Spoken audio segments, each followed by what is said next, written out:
Well, thank you. Thank you for letting me know that I'm live. Good morning. Good morning. What's happening, family? Welcome to the show. It is Michelle Bryant here at WNOV, 860 AM, 106.5 FM. You are listening to Say Something Real. And there's something telling me that today it's going to be a big dose of real, a big dose of reality. I didn't want to come.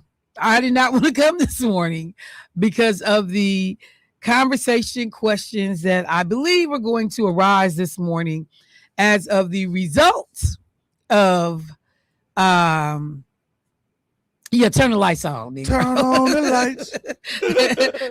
Debo trying to be all gentle about it.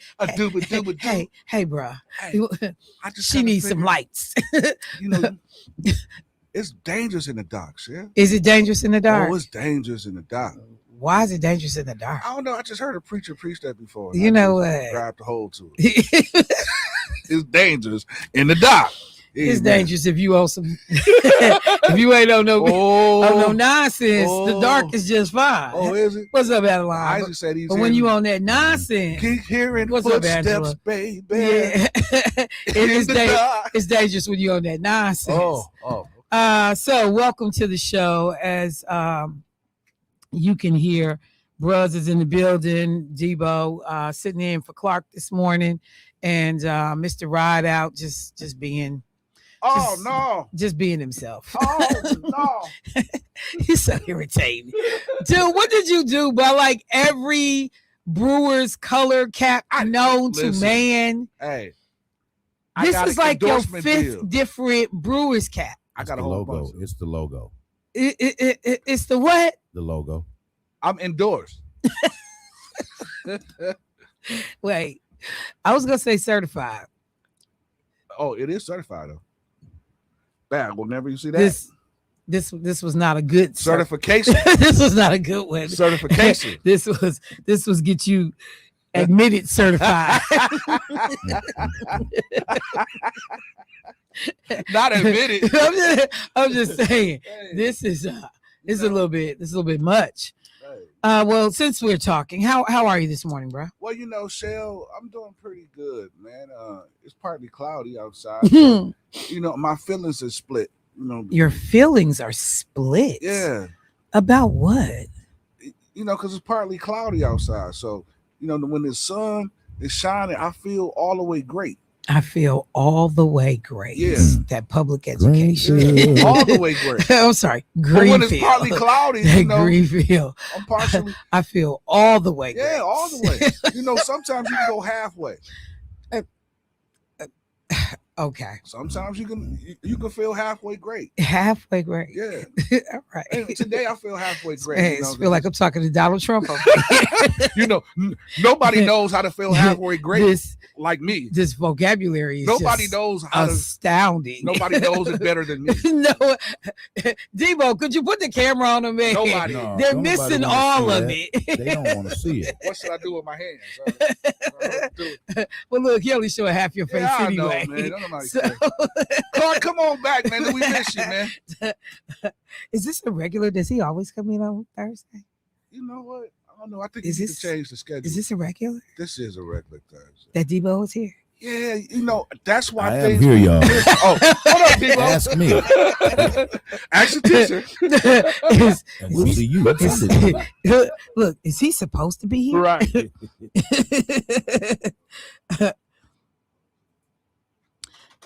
What? Look, somebody just text me. Y'all need to tighten up around there. What? I seen someone pulling up in the driveway in a gray Benz. It was Debo. See, mind another folks' business. Wow. It was Debo's gray Benz. Wow. See? Y'all need to tighten up. How we gonna tighten what, up? they talking about tighten up security? Yeah, I guess so. Oh, y'all need to tighten up. I see the gray Benz pulling up in the driveway. Couldn't be one of us. It was Debo's car. Stop looking who. How are you this morning, sir? Debo, how you doing? Let me start by saying I thought that I go. missed this in the morning, but I don't. Well, to think But I would be remiss if I did not say. Man, I need you to get another word. But go Jesus. ahead. I would be remiss. Yeah. I would be if remiss. I did not say. Can somebody send him a thesaurus, please? Please. I'm great though. Just so to his answer your question. remissness can be addressed. He's all remiss very, now. very exciting times in the city. You know. What you say, Jermaine? So you are remissed out. We're dismissed now. No, but I'm good this morning, Michelle. How about yourself? What's going on with you? Just trying to get through the day, bro. Trying to get through the day. Let me just take one quick second. And good morning to my folks on Facebook, YouTube. Appreciate y'all for being in, checking in this morning. Who got in first? Go up to the top, Debo. Kenya's in first. Like she ain't playing. And Mr. Peters, Henry Peters be right on them heels, boy. Right on them heels. What's up, Barbara? Hey, Terry. What's up, Miss Harris? What's going on? Al Walters. But yeah, Kenya, like, y'all gonna stop trying to come from my spot. Michelle, 7:01 and 21 seconds. Where you at? I mean, you know how our folks do. Good morning to everyone. So let me do this real quick. I have been giving, periodic updates on the situation with the young sister who is going through housing insecurity right now. And let me just say this. This system is so ridiculous. So yesterday she was told by one entity that was trying to assist her to move out of the hotel, but they would try to have something resolved for her by the end of the day. Well, they weren't able to put anything together for her and told her she needed to come up with an alternate plan. So she ended up calling me. And, so we got the challenges of trying to go to daycare because the daycare doesn't know where to drop her child off at because she's at work. She's trying to handle all this while she's working her shift. And the daycare ends up having to meet me at my office to bring me the baby because I go to the daycare. They already gone. So it's just so much to navigate. But one of the frustrations was there was a opening in a shelter for her and her son to go to. But the shelter has a rule that the clients, the individuals staying there, have to be in by 7 p.m. And she said, I work evening hours frequently where I work at. And so I can work until 8 o'clock. I can work until 9 o'clock. And she actually has a daycare that has late hours. And they said 7 p.m. And she said, I can bring you documentation from my supervisor that says I'm at work until 8 and 9 o'clock p.m. The shelter said 7 p.m. Unbelievable. That's the rules. Unbelievable. So do you quit your job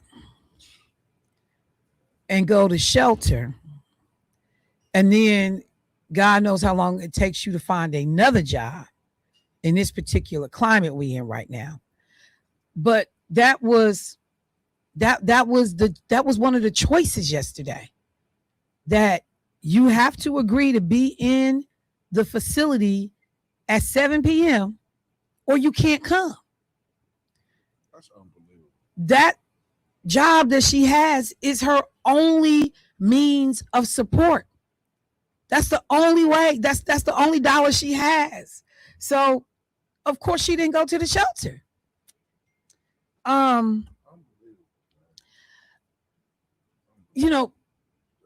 Just other aspects of things that were just frustrating. So we were able to get her someplace to stay last night.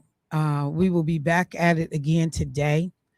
But when I tell you, and I'm not gonna call his name, but the brother that reached out and said, "Hey, call me." We talked. We were able to get her someplace last night. When I tell you, I was overwhelmed when I dropped her and the baby off.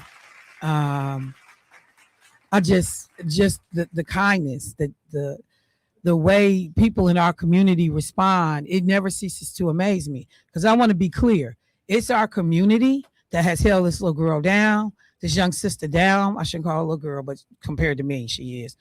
But that has held this young sister down while this whole thing has been going on. It is truly our community.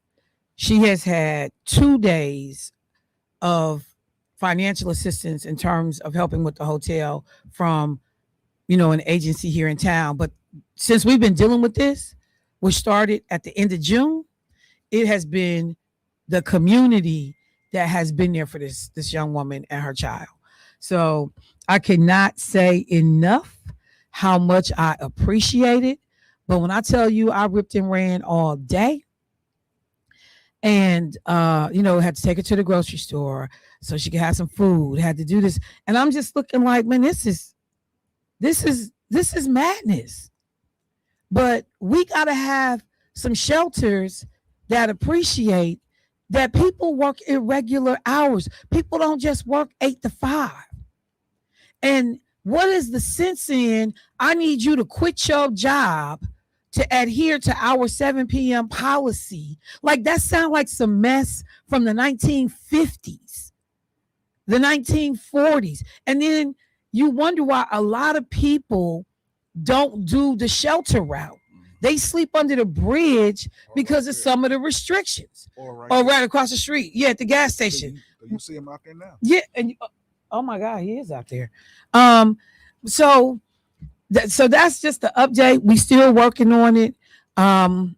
We are now at the point where we're going to also start trying to just find her an apartment. I went through her with her income. She has enough to be able to afford, like we can't go over 650 because then there's a complete breakdown. And that literally is 50% of her monthly income. That's crazy. So we're looking, but I just wanted to give people an update. But that piece on the shelter was so disappointing because in today's situation where this is a 24-hour economy, you could be working at Amazon, you could be working, at the post office, anywhere, and not work a schedule that allows you to be back at a shelter and in the door securely by 7 p.m. for the rest of the night. Okay, that's my update. We got a couple folks on the phone line. Let me get them in. Yep, I see y'all hitting me up about David Crawley. We're going to get to all of that. Let me go to the phone line. Hey, caller, what's happening? Good morning. Good morning. I want to give you some extra points for what you did for that lady. And Dr. Rideout, I have some free advice for him. And it's hurt feelings. Yes, to avoid hurt feelings, don't stick your feelings out so far. Yes, sir. You taking it from pulling power. I want to give you Michelle some extra points for letting me get in before her side piece called in. You know what? Keep on. Keep on. I don't know, but he about to catch all these words. Look, ride out, and you should know when somebody like that lady you're talking about, the lady with the child in the shelter. Yeah. Call me. Wow. Because so much has been did for me, I want to pass it on. Wow, that's awesome. And man. y'all have a good one. Yes, sir. Appreciate you. Wow, that's awesome. Let me go to the phone line. But he threw some side piece. Yes. Dr. Ward go catch these words. Don't stick your feelings out. Happened as Donna said, side piece. I know. See, that's how nonsense gets started. That's exactly how Solis kick it. Solis, don't kick a mess. Yeah, be better. Be better, Solis. be better. Happiness donuts always be on some, extra. Solis. Happiness Donuts on social media got 4 eyes looking around. Hello. See, that's how mess gets started. Good morning. Hello. Good morning, Michelle. Kathy, how y'all doing? I'm good, Kathy. How you doing this morning? Good. I reached out earlier about a week ago and you mentioned about the young lady and I offered online $100. Everybody heard me, but I never heard back from you. But continuing on, because I have offered it. I found a family. I'm not going to keep communicating with them because it's too much work to get done. I don't know how to do all that. I don't have the time for it. I found a young man and a young lady with 3 kids, 15-month-old, 2-year-old, and I think the other maybe 3. Right on Astor. They're going to the park on Juno to sleep. They've been doing that off and on for a while when they get money from DoorDash and he bikes around and makes money and he goes and gets a room. They're on the street. I took some formula stuff to them. They went to the Goodwill this weekend and got 2 suitcases and a friend so they can put their stuff in. Wow. This is a whole family. You can't take care of a whole family. It's very difficult. You know what I'm saying? Yeah, and I'm sorry, Kathy, because it's muffled. It's a little bit hard for me to hear you. Clearly, Jermaine heard you better than I did. I just helped out a family, but lightly because they're going to need a lot more help. But I tried to talk to the young man there on Astor over here on the east side by the Astor Hotel and whatever, and Nick.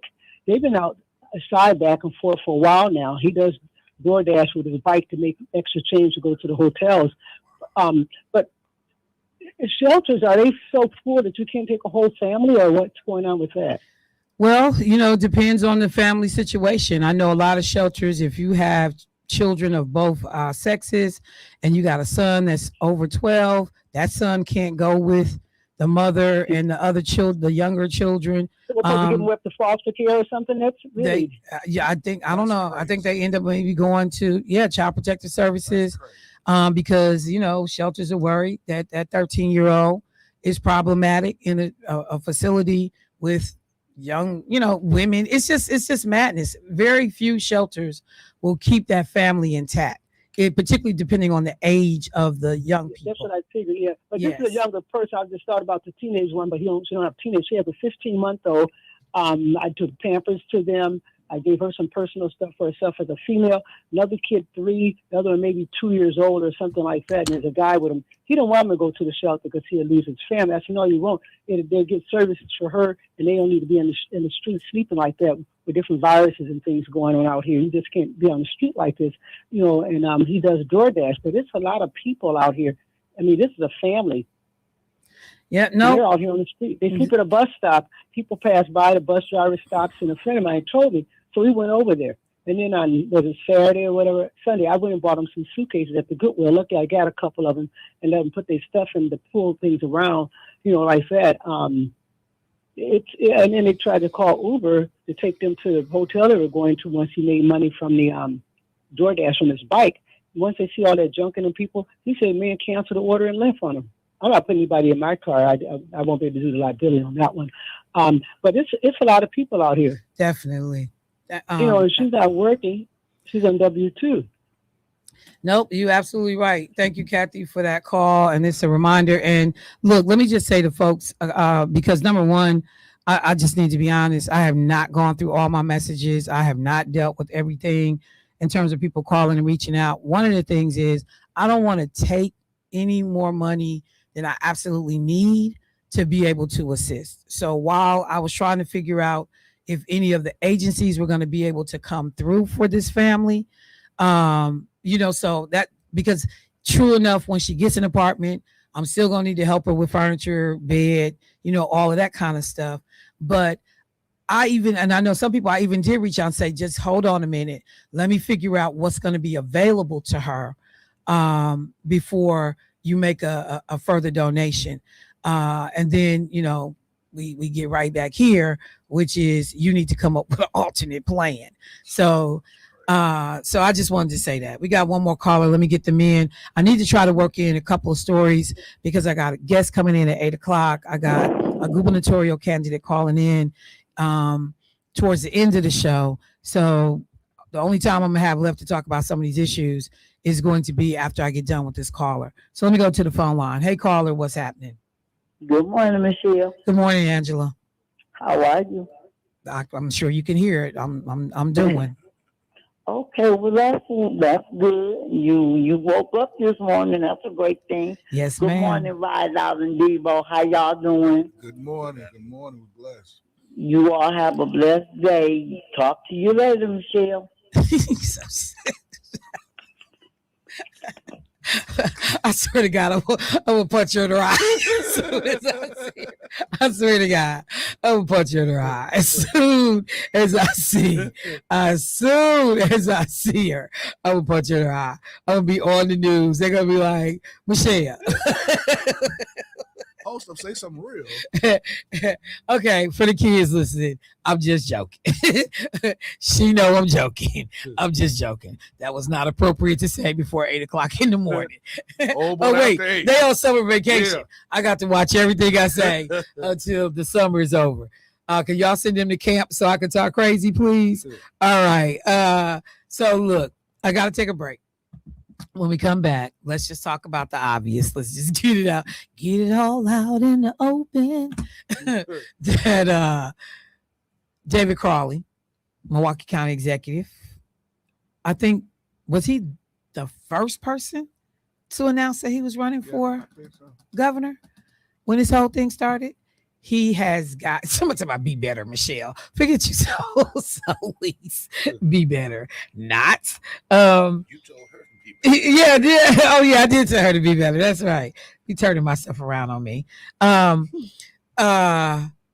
He announced, there was a statement that came out yesterday that he was no longer running for governor.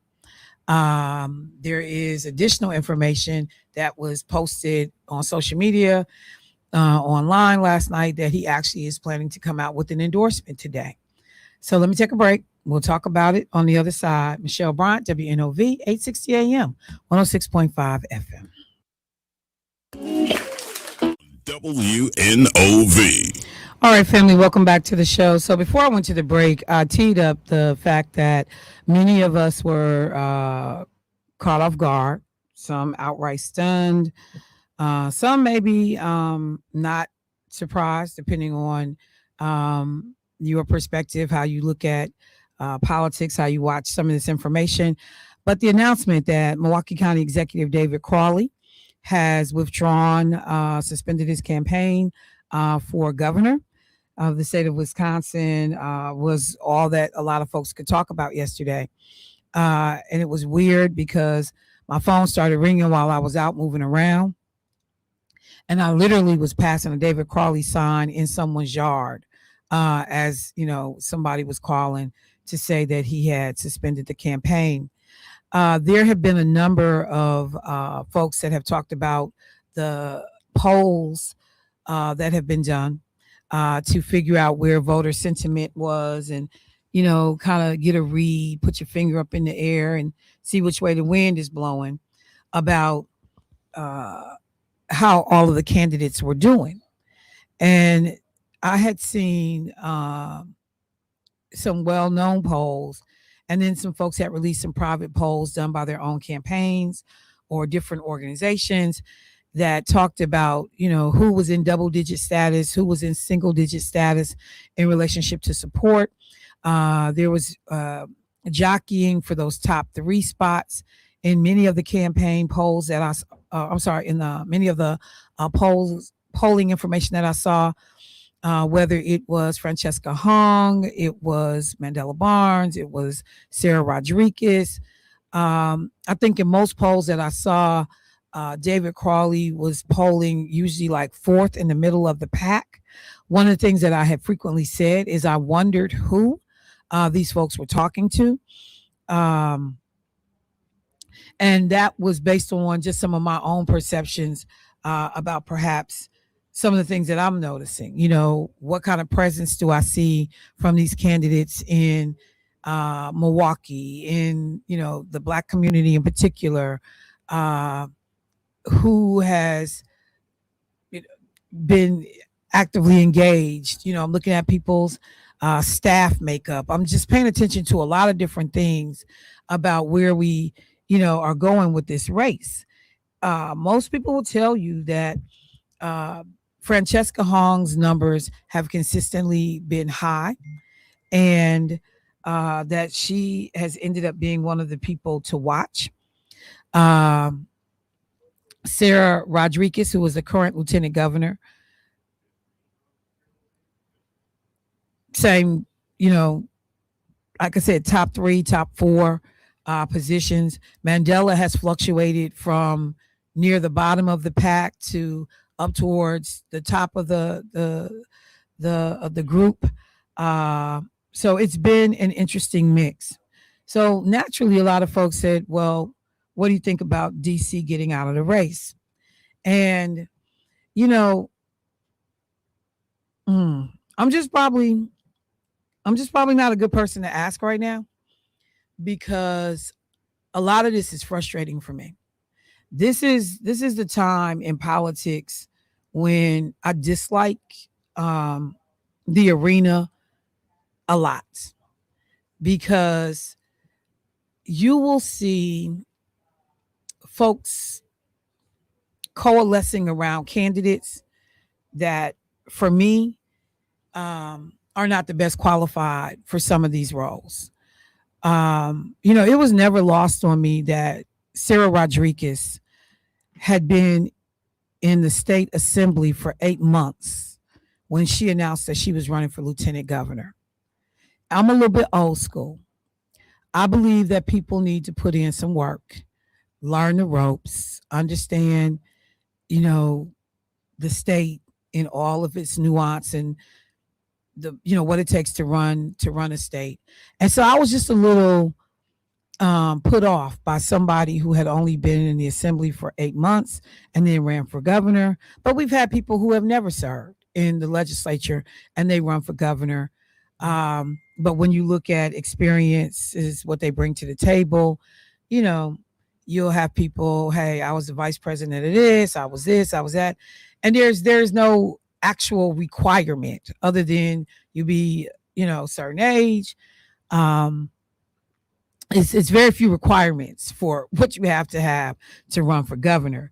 But just in terms of somebody, who has been in the building, who has helped to do the work, you just understand all the nuanced stuff that people don't know. What I understand this morning is that David Crawley is actually going to be endorsing Sarah Rodriguez today. From what I'm being told, from what I'm seeing on social media, in the press. And I'm just going to say interesting. I'm just going to say interesting.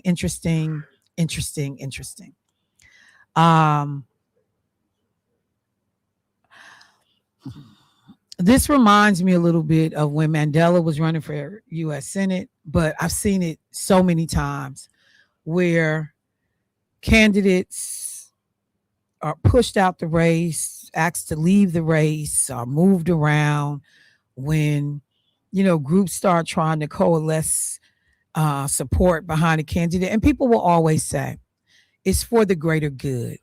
We need to, in this case, ensure that we can beat Tom Tiffany so that the governorship does not revert to Republican hands. I have been very candid in the fact that many of the things that we are seeing happen punitively, detrimentally, harmfully in other states, the reason why we haven't experienced it ourselves is because we've had divided government. And we have been fortunate not to have a Republican sitting in that executive office. So having a Democrat, more specifically Tony Evers, has been an effective stopgap from many of us being subjected to what we've seen around the country. Okay. Having a Supreme Court whose makeup is different, doesn't lean so heavily conservative. We've been able to have a firewall, if you will, from some of the things that we've seen in other states. But there is a aspect to this whole thing in which, for me, I get really frustrated that many really qualified people will not get the opportunity to represent folks in these jobs and in this way. there will always be people trying to decide for us who our candidate should be, who should represent us, who should hold these positions. And frequently, if you really look at the record, it's not the best qualified person. Not saying that these people in many cases are not smart and they've been accomplished in their fields, but as I've said in other conversations, this is a job that requires a diverse body of experience. In order to genuinely move us forward as a state, to understand the people that you're working with, you know,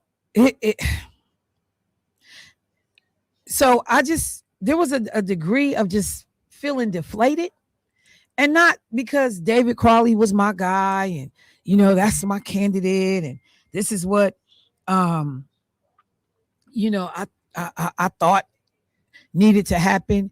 It's just because I just get tired of the process never playing itself out. Jay, can you get that door for me? But I get tired of the process never playing itself out. You know, the jockeying behind the scenes, people starting to get pressured, you know, I need you to think about this. I need you to take one for the team. Your numbers are not great. We've seen people who have not polled well and still do well. We've seen it. And again, I believe that there are orchestrated efforts. When Dan Bice was alive, I used to get in Dan Bice's behind all the time because I could always tell, and I would tell him to his face, I could see who you working for and with. I see you pushing people's agenda and messages. The way stories get covered, the way candidates get talks about, who gets airtime, who doesn't get airtime. All of it ends up being a loosely linked, unofficially orchestrated effort to give us a candidate. Because you'll see some candidates get a degree of scrutiny that others won't get. So in relationship to DC, you know, DC gonna be fine. He didn't have to give up his seat to run for this role. The pay is almost comparable to what the governor gets. It's not that far away. Of course, the ability to impact the state on a broader level is way different than just the ability to, you know, help guide what happens in the county. But it's just frustrating. It's frustrating because a lot of times you see really good people, really smart people that get moved around for some nonsense, for personal political agendas. That's how I felt about Sarah Godlewski in that race for U.S. Senate when Mandela and Alex Lazary and all these people were in it. Sarah Godlewski is a beast. She is a beast. She's running for lieutenant governor right now. But Sarah Godlewski is a beast. Kelda Roys is one of the smartest people. And she ironically is going to be on my show this morning. This was already, you know, in play. But I watch Kelda on Joint Finance, and when I say can run circles around people, just brilliant. Godlewski, brilliant. Doing things, thinking outside the box, you know, fighting, digging in, not being scared. And then, you know, she had just said in that U.S. Senate race when Lazary got out, I'm in it till the end. And then the next thing you know, guess who wasn't in it to the end? I don't know why DC got out the race, but I know that people had begun to circle the wagons.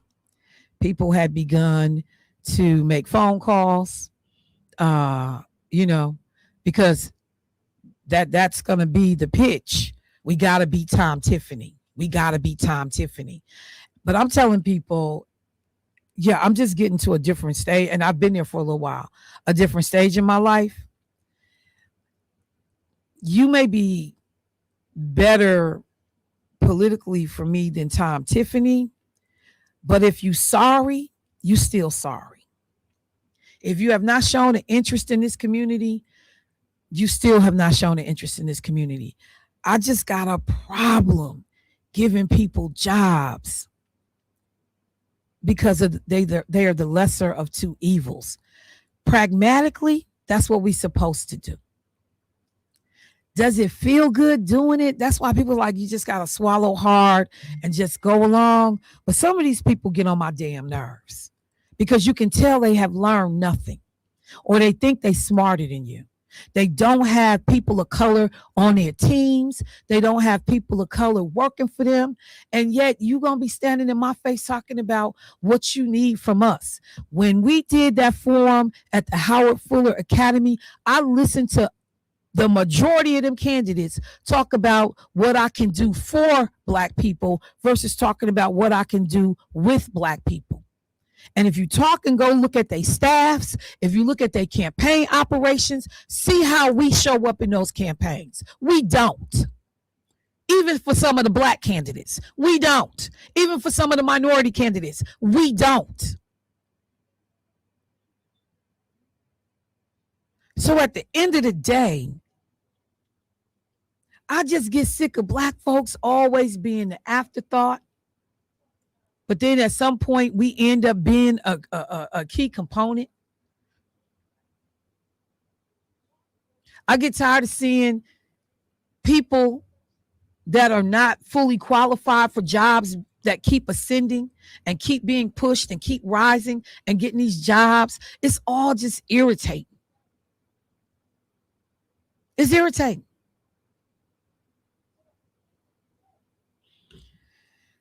So, yeah. I don't know what the messaging was to get DC out the race. And I'm sure by the time I read his statement and by the time he come out with his little speech endorsing Sarah Rodriguez, which I think is complete BS.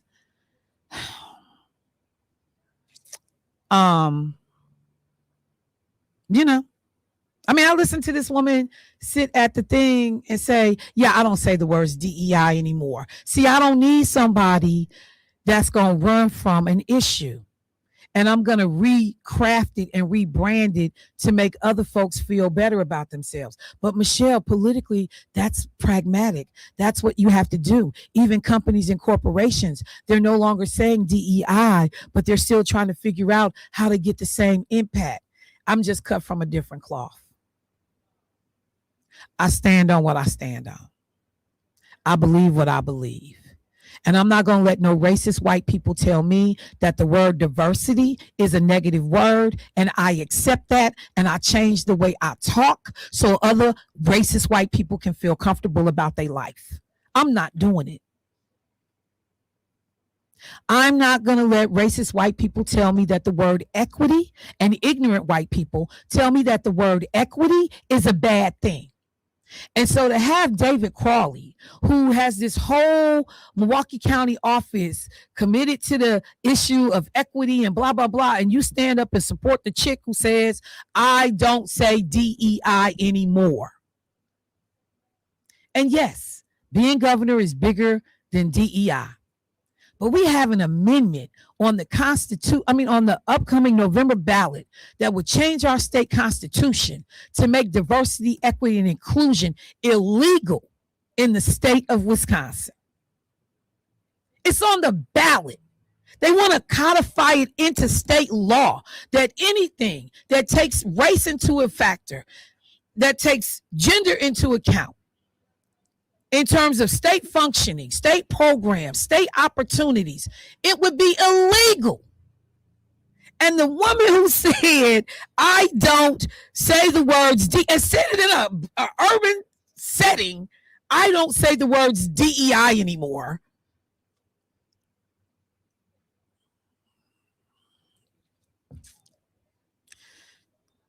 Yeah, I can't with y'all.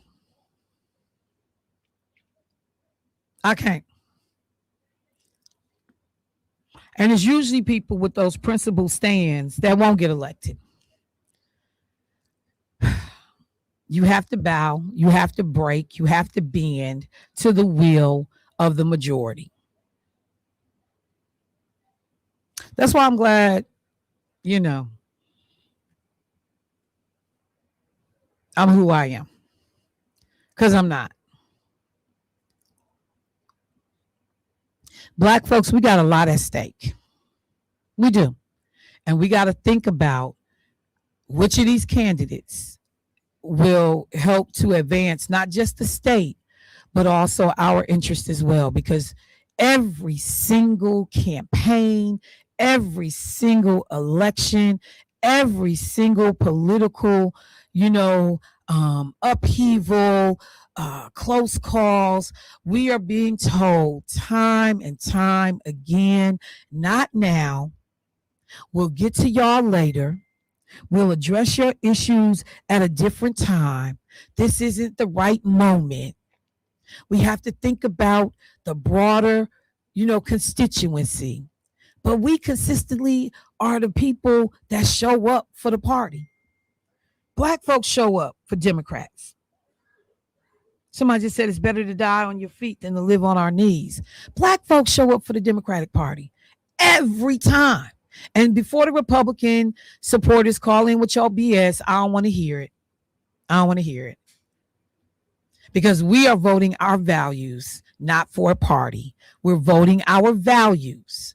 We're voting for people who most closely align with our values. Those people happen to be Democrats. But even within the Democratic infrastructure, I listened to a sister be interviewed by Clay Kane 2 days ago. And I don't have her name in front of me, but it was something like, I know it was Antonine. She had I gotta go get her name. And she talked about being a Black woman working at the federal level, being one of only one in these buildings, in these meetings. And she actually spearheaded the team, the strategy for the one of the impeachment proceedings against Donald Trump. And the sister said that even sitting at that level, how as a Black strategist, as Black staff, and she worked for Pelosi. She at the height of the top of the top. She said that Black folks would still be kept out of rooms. Tony Evers hires 5 chief of staffs. Not one damn single one of them Black. Not one single one of them a person of color. You stack your office with lily white folks and one Hispanic lady whose mama was over the Republican conservative faction. And you just look at these people. Like, a lot of this gets on my nerves. Because we show up, but we don't get offered the jobs. We don't get to work on the campaigns except for Black outreach.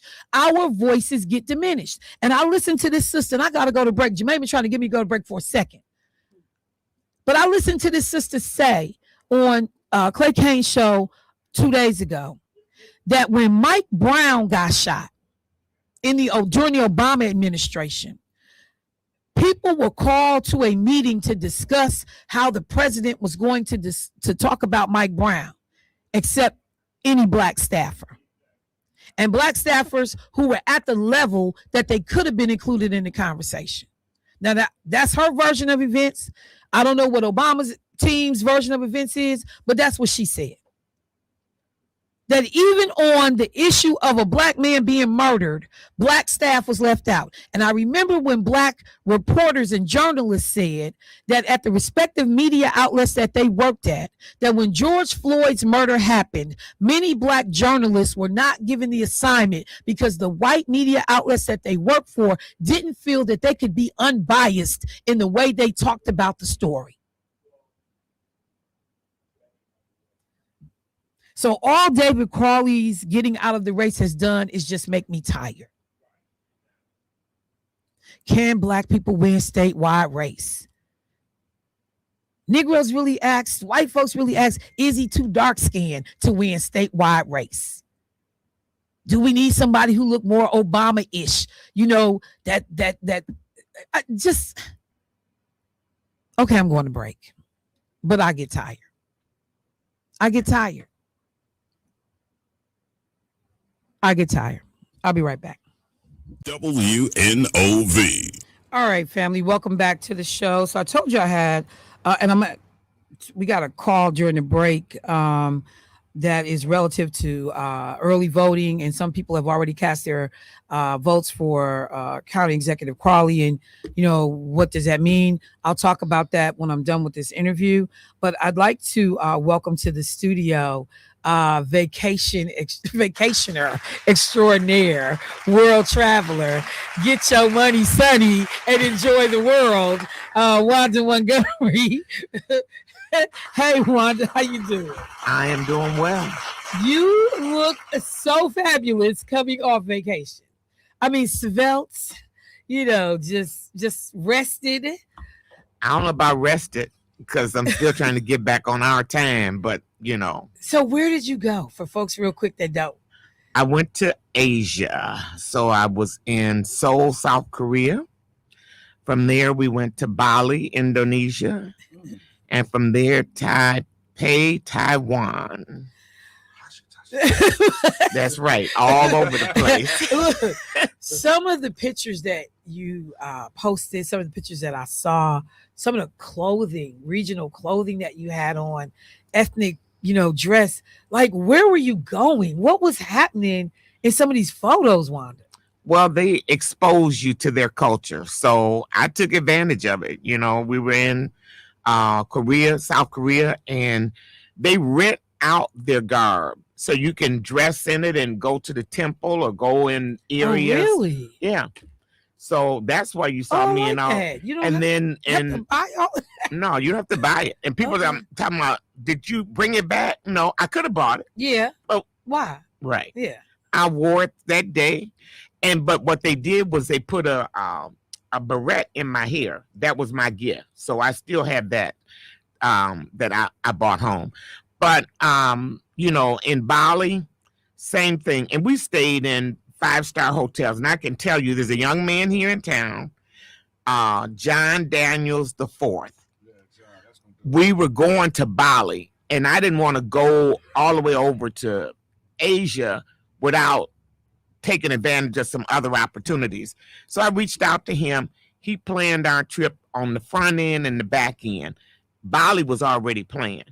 And when I tell you, I've never had this, maybe some of y'all have, where you get to the airport and the man standing there with your name on a placard. Yes, ma'am. So I have enjoyed it. Yes, ma'am. And then the car is waiting. Africa, that's right. And the hotel, 5-star. This is a young guy that played. He's 17, 18. I just wanted people to know. Yeah. This is a 17-year-old. He's the 17 or 18. I know he's just graduated from high school, but he's traveled a lot. And when I tell you, he sent us information and said, what kind of events do you want to do while you're in these places? And so we told him, I didn't have to do nothing but pay, and I'm good. Because you go to these places, I don't want to waste time trying to figure it out. Right. And so by having the itinerary before we went, and then when we were in Bali, that was already planned. So we had no delays. I flew on airlines I've never heard of before, but Korean Airlines, EVA, top notch. So and wait, because I saw right, she saw this Black in Bali, and when I tell you, there's that's our transportation company, Black in Bali, and these are black folks. No, they Baladians, whatever they call them, Bali, but Baladians. But yeah, they black. Look at this, y'all.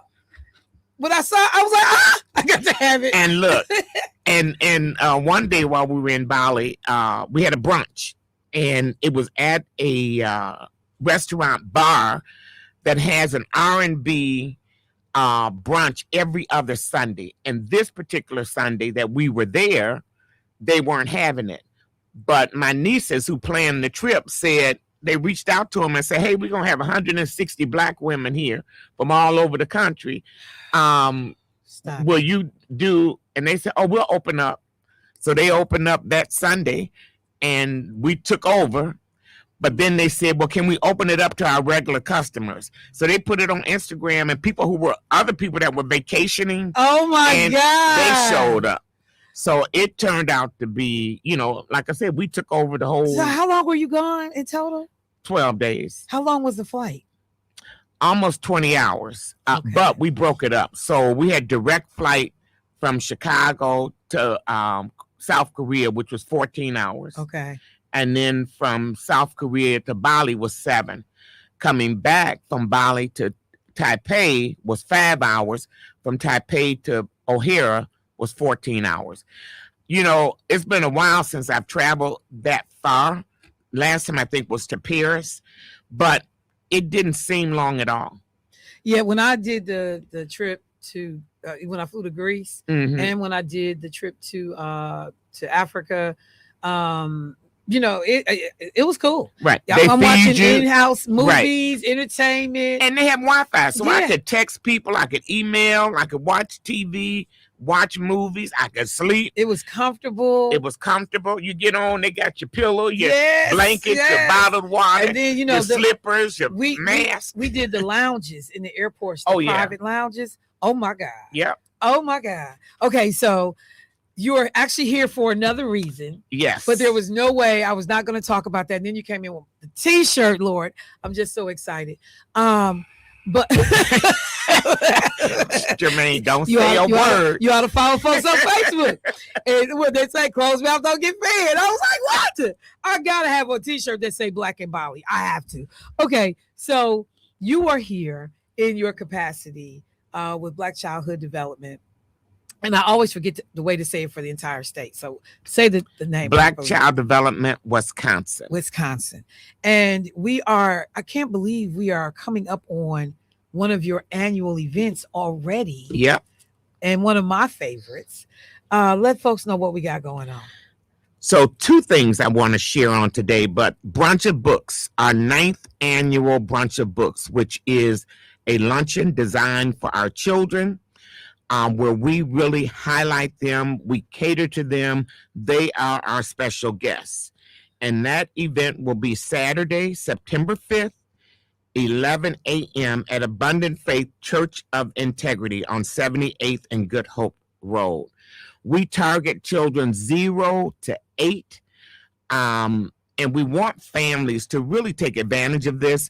We promote literacy all year long, but this is an opportunity for us to really highlight our children, have them come, and it's right before school starts back. Have them come and be the special guests. We have linen tablecloths, a full meal. We have face painting. We have this year we have Jerry Jordan, who is a illustrator for children's books. He will be our special guest. He's a professor at UW-Madison. We will have book bags with embroidered logo on it. We have a number of sponsors that we're working with. All the children will receive books. They will receive a T-shirt. They'll receive other treats in their bags. We will have resources for families. And it's all for the low price of $0. You just have to register. Last year, we had a number of adults that came, and some of them got upset with me because they were mature adults and they thought they should be served first. And I said, the children are first. We have more than enough food, more than enough. But our target audience is our children. We want to make sure that they feel special and that they feel appreciated. And so registration is open now. So we want people to start registering. We got people registered at Juneteenth.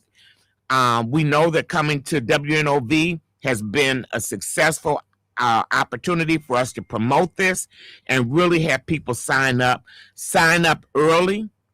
Again, it's Saturday, September 5th at 11 a.m. at Abundant Faith.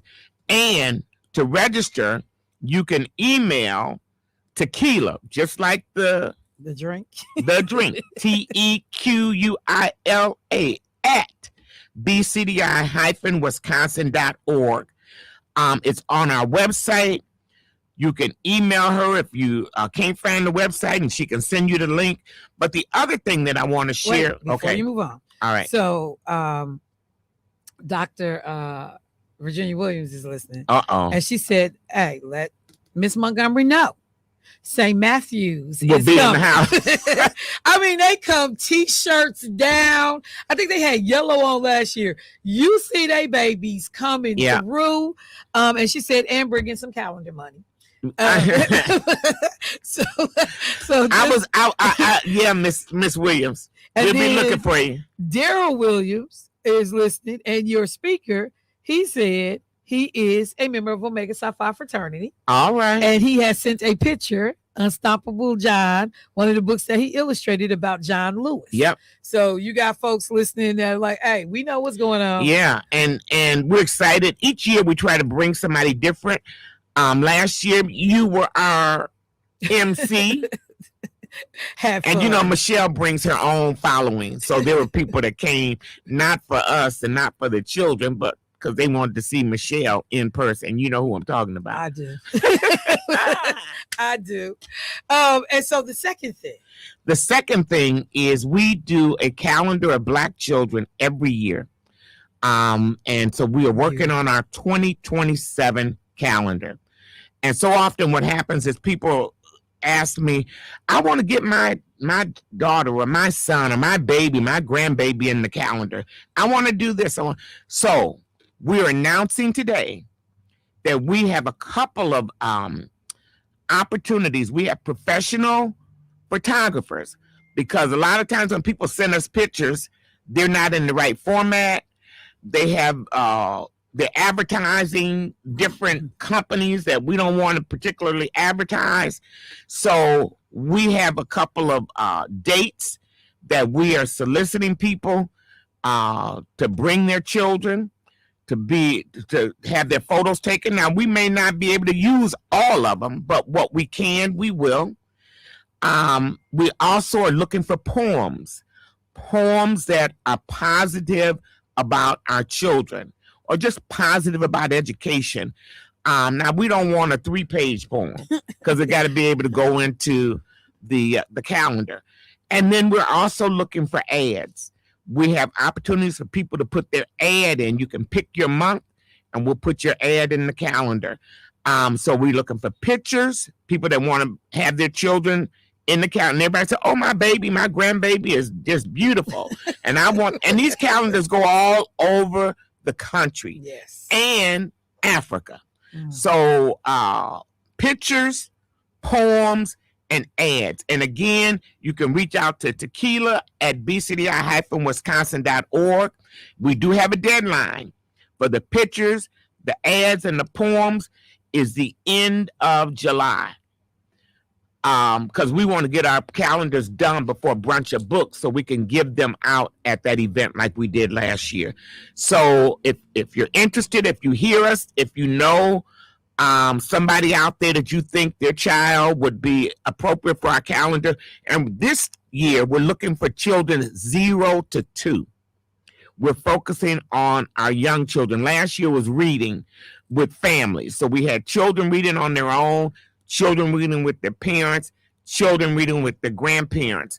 That was last year's focus. This year, we're looking at really infant mortality, getting our children to their first birthday and beyond, so up to 2 years old. And so, again, and remember our name is Black Child Development Institute. So we ain't talking about diversity and inclusion. We talking about Black kids. Well, all right. Let the church say amen. So look, I got two things before we wrap. So one, I've been talking about this young family that we've been assisting. As we were the daycare dropped the baby off to me. So I had a book that's sitting on my back seat that I have for Keith's granddaughter, Kennedy, that, she made us the fabulous Juneteenth drink. Right. And so I got a book for her and a card, to thank her. So it's been on my back seat. And I was like, I got to take it over to Keith. So this baby boy, he got in the car and he was real quiet. And I looked in my rearview mirror. He got the book and he going through the pages. He looking at the illustrations. And then when he got done reading, he said, "Can I get this book?" I said, "I'll get you that book." Yeah. I said, "That one belongs to someone else, but I'll get you that book." In the midst of all of this, sleeping here, sleeping there, that anchoring thing, that moment just resonated. It just stuck out for me like crazy. So the thing how old is he's he? 5. Okay. So the thing that I wanted to ask you, from when you started this, the growth in this program, because I remember, coming out to the one, I forgot, in Brown Deer, where that one of the first ones was held, but the young people at the table, and we were sitting there with the kids. I mean, these kids had a ball. And one, listening to the show, she was like, "I brought my son and 2 of his boys. They all fell up in there." The growth of this thing has been crazy, Wanda. Yes. And the first ones were over at Fresh Start, which is on Florida. That's what it was. But we even, through COVID, we did it where it was virtual. We believe that if you plant the seed early, children love to read. And if they can read books that are an example or a portrayal of who they are, who they can become, and they see themselves in it, that is a foundation for future. You talk to my daughter on Juneteenth. It's foundational. We start and we don't stop. And I am now, you don't know this, I am a great grandmother.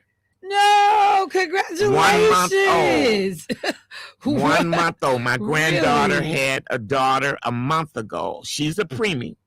So she was born at 1.9, 1 pound, 9 ounces, but now she's over 2 pounds.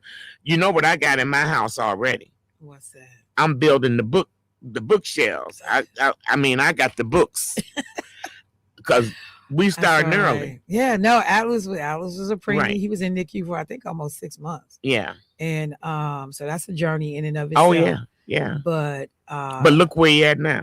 Child. And I called him yesterday. I was talking to his mother yesterday, and I said, "Where's Atlas at? What are you doing?" And she had me on speaker. She said, "He can hear you." And I said, "What's going on?" He said, "Grandma, I'm using my compass right now." I said, "Your compass?" Yes. I guess one of his aunts or somebody in her family gave him a gift card for his birthday, and he ordered a compass and a protractor. Yeah. And he's how old? He just turned 7. Well, there you go. A compass and a protractor. I said, "Well, teach your daddy how to use it while you doing it." But I just to watch this program grow, to see all of these Black, children, but children of any color that are there.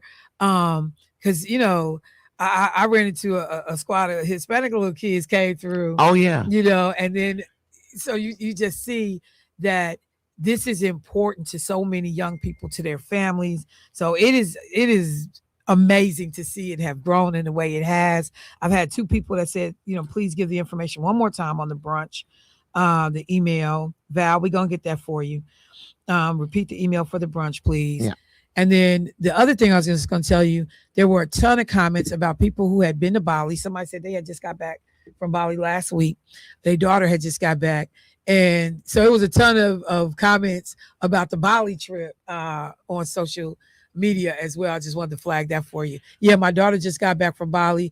They also stopped at the Harley Davidson store, I guess. Well, we was too busy with the elephants and the monkeys and the swings and the shopping. I'm going to tell you, my sisters now and my nieces are talking about, let's do a girls trip just within our family. Oh, really? But I'm telling you, if you go, be prepared to shop, because the US dollar buys you a whole lot more. I didn't realize that until I was there, and I wasn't trying to convert, Right. My daughter was like, "Mama, this is what it costs." I'm like, "I got it." And when I started packing my suitcase, I'm like, Lord, I hope I took my little scale with me to make sure. Look, but I never knew the value of buying a scale. So I went to South Africa. I had to buy a scale. But so Brunch of Books is Saturday, September 5th, 11 a.m. at Abundant Faith Church of Integrity, 78th and Good Hope. And to register, contact Tequila, TEQUILA, just like the drink, at bcdi-wisconsin.org. And we'll try and, we're putting information out. Again, it's free. Share with family and friends. This is our 9th annual, and we hope that we continue to do this for years and years to come. And I'm saying, definitely has the book space. Wow. Madam Montgomery. and I heard JT called in the other day and said we met. Yes, he did. He did. Well, all right, look, I am going to wrap. We're going to take a quick break. We should be having gubernatorial candidate Kelda Roys calling us briefly to talk about the race. And Wanda, if I'm in town, and I can swing by, I'm definitely coming to see. And I'm going to just say, I love what St. Matthew's does. When they bring that crew of young people coming through, they come through as a church, and they have all their adult chaperones. It is the coolest thing to see. I encourage everyone to please take advantage of this opportunity. The joy on that little boy's face yesterday, in the midst of everything that was going on around this child, that book took him somewhere else. And so that's what books can do for our kids. Absolutely. All right, family. I'll be right back. Thank you, Juan. OV. All right, family, welcome back to the show. So I told you all at the top of the show this morning that I was expecting to speak with a candidate that is in this heated contest for governor here in the state of Wisconsin, none other than State Senator Kelda Roys. I believe we may have her on the line. Hey, Kelda. Good morning, Senator. How you doing this morning? Good morning, Michelle. Great to be with you. It is a pleasure. It is crazy about the timing of our conversation, but we know to expect ebbs and flows, changes. Everything is on the table going into this August 11th primary. So let me just check in with you. How are things going? Well, I feel great. We have built incredible momentum. I have the most experience in this race. We have the most endorsements, and every day more people start to pay attention, and they want to have a governor who is ready to govern and get things done, and also one who can beat Tom Tiffany. So this is your second run at this. When Evers ran, Malin Mitchell ran, you were the third in that bracket in terms of how you had done. So is there anything that you've learned differently between that first race and this race that you think makes a key difference going into August 11th? Absolutely. I think so much of politics is about timing and making sure that you are really meeting voters where they are. And right now, voters are sick and tired of a government that's not responding to our problems, right? The affordability crisis, the shameful disparities that we have in our state. And I have been fighting on these issues and making progress in really tough legislative environments for 25 years. Since that race, I've been serving in the state Senate since 2020. I've served on the Joint Finance Committee, which writes the state budget. And that has given me a really much deeper perspective on state government. And I think that voters are looking for somebody who can actually deliver change, not just talk about it. So one of the things that has concerned me, and, I don't know if it's just because of the type of work that I've done or just the way I view certain things, but legislative experience is important to me.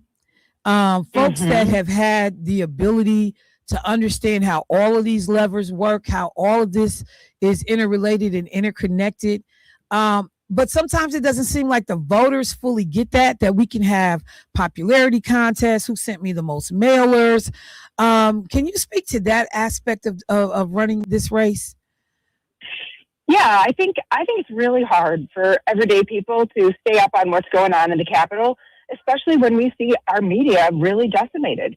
you are providing such an important service to your listeners by informing them about things that they're not hearing anywhere else. And that's really a larger problem beyond, this race and politics. It's one reason why we got Donald Trump, is because people are getting their own information and we're being kind of ripped apart by this algorithm-driven, profit-driven media situation that we have that does not actually cover the issues that matter to most people.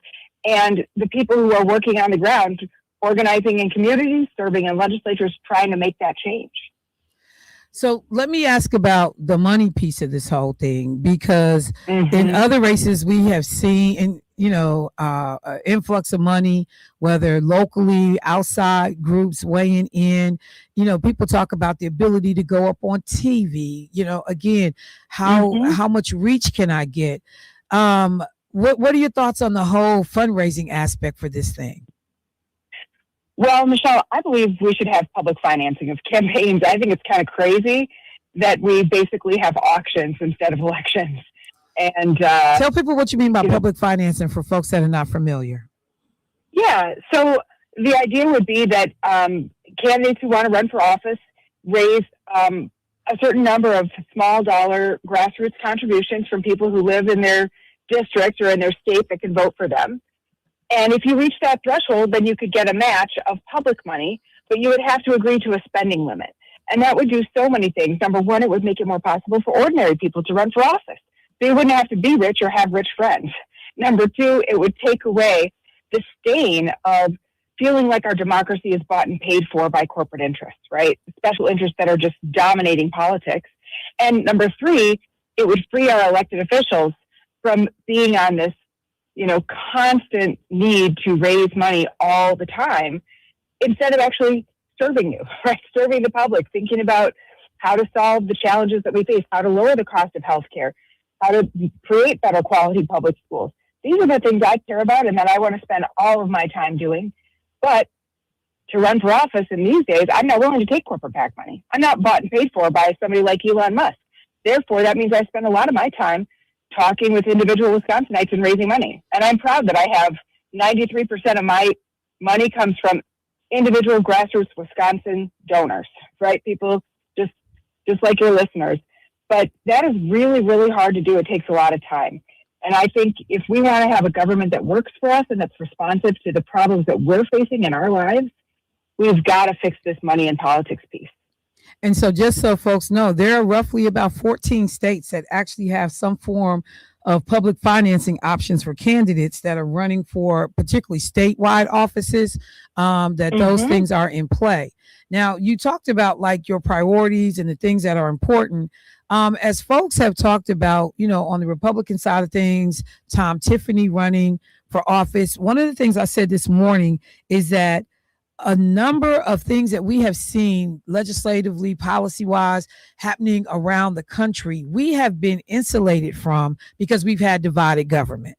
And that having a Democratic governor, Evers more specifically, has been a stopgap or a firewall in some of the things that we've seen happen when Republicans have controlled both the state legislature, the executive branch, and in some cases, the state Supreme Court.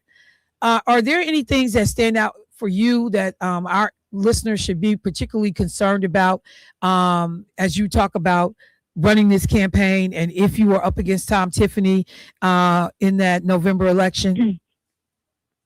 Absolutely. I think what scares me about Tom Tiffany is that he's not his own man. He is Donald Trump's rubber stamp. And in Wisconsin, I think that we value independent thinkers. We value people who do not always go with the status quo, do not just take orders from party leadership. And that's the biggest difference between me and Tom Tiffany. Not just that I'm a Democrat, that I'm a progressive, that I've got experience in actually getting things done to help people, but it's that I think for myself. And I've always been willing to stand up to my own party leadership when I thought they were wrong, even though, most of the time what I'm doing is standing up to Donald Trump and bullies and billionaires on the right that are trying to make it harder for everyday people to make ends meet. And I think that's a really important quality that I can bring and contrast with Tom Tiffany, who has never done anything to help Wisconsinites. In fact, every action that he's taken has made our lives worse, right? Devastating cuts to healthcare, to SNAP, which is nutrition support, to tariffs that are putting our farmers and small businesses out of business. And of course, cheerleading Trump's illegal wars that are killing us at the gas pump.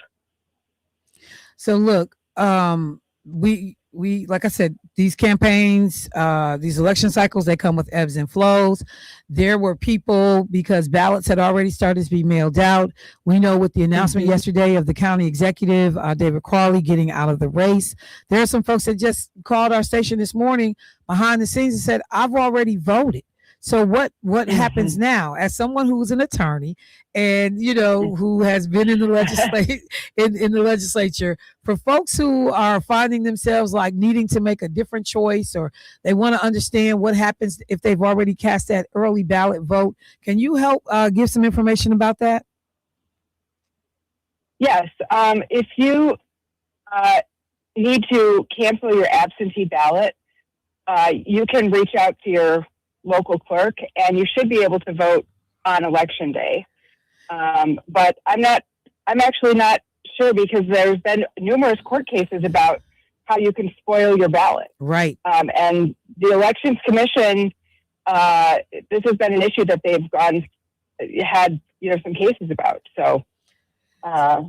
So we are definitely going to be trying to get that information. And I just wanted to find out, any thoughts, with the county exec stepping out of the race, was one of the first people, I think, to throw his hat in the ring. And I know you've had the opportunity to work with the county exec. So just any thoughts on that aspect? Well, I have so much respect and admiration for David Crawley, and I also just have a lot of affection for him as a person. I'm actually sad that he's not in the race, because I think that he and I are the folks that have the most experience and the longest track records of actually being able to deliver for people. And I think that really matters in a governor, right? Especially at a time, Michelle, when for the first moment in 15 years, we're actually going to have the possibility of being able to govern. So we don't just need a goalie. I mean, thank goodness we've had Tony Evers as our goalie. But boy, this is an era when we could actually do things like raise the minimum wage, make it easier for working people to make ends meet, lower the cost of healthcare by letting everybody participate and buy into the state plan. There's so much we could do. Make childcare universally available for parents and affordable. But we need a governor who can actually get things done. And I think, David and I both had the most experience on the stage. And so I'm sad to see race, because I think he's got so much to offer our state. Well, for folks that are interested in either reaching out to you, learning more about the campaign, understanding additional platform issues, how should they go about trying to contact the campaign? Well, you can certainly go to my website, which is Kelda Roys, Kelda, like Zelda with a K, Roys, ROYS.com. And my phone number, my email is on there. Reach out, or you can follow us on social media. We love getting questions. And you'll see my detailed policy proposals. I don't just have bullet points that some consultant wrote for me. I've got actual bills that are ready to get passed on day one. And that's why some of the right-wing commentators say that I'm the one who scares them the most, because I'm ready to go. Well, I have not been shy. When I admire people, and because I respect hustle, I respect work, I respect intellect. And I think about many of the people that I could say were some of my favorite people when I was in the Capitol. You, Chris Taylor. I mean, I would tell Lena all the time, if we got to go to a fight, it's certain people you taking with you to the fight. And you're going to take these loudmouth lawyers. It is. Yeah, all of you lawyers. That's true. That's so true. But, I will reach out to you again. We'll get other folks in, and I'll say this: I've not denied anybody the opportunity to come on the show. The doors are open for any candidate that wants to reach out. Kelda is just someone that has always said, "Hey, Michelle, I want to call in," and look, and I called her Kelda as opposed to senator, because I'm just that comfortable, with this woman. And that's the way she always, made you feel in the building as staff. There was never this us against them. because there were some legislators you would interact with and they would be like, know your place. Like you could see it written all over them. And you just were never that kind of person. Like, hey, we all up here to fight and we all playing different roles, but we're all on the same team. So I always respected that about you, Senator Roys. I really have. So thank you so much for making time for our listeners this morning. Remind people one more time how they can find out more information about you and the campaign. You just go to keldaroys.com. And I will say I did find the answer to the question. Yes, you may cancel your absentee ballot. Just request to do so with your clerk. You can vote early or vote on election day and cancel your ballot if you've already cast it. And so when we're saying the clerk, that means the election commission or the county clerk. We'll get that cleared up because I know somebody just hit me and said when she says clerk, who are we talking about? Municipal clerk. Municipal clerk. City, town, or village. Yeah. Yep. So we'll make sure that people are clear on that because this is going to be a thing for some folks right now. Kelda, I'm going to definitely try and talk to you again before we get to August 11th. We are just about 4 days away. Something like that. So I will reach out again, but thank you for making time for us this morning and we'll talk soon. Thank you so much, Michelle. Good to be with you. Yes, ma'am. All right, family. So that was gubernatorial candidate Kelda Roys and currently a senator in the state legislature. Am I taking a break or am I done? What's today? Okay, so let me take a quick break. When we come back, we'll wrap the show. Be right back, y'all.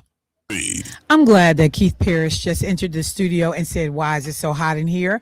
I'm glad that someone else knows that it's not me that realizes that Jermaine goes through menopause and that everyone else has to suffer because of his hot flashes. Well, if they will open up some of these windows. Cold flashes and the fan blowing on just him. Oh, I'm sorry. That was inside baseball.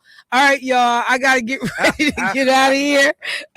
But for that question, yes, voters who have already returned an absentee ballot by mail may request in writing that their returned absentee ballot be spoiled so that they can vote a new one or get a new one.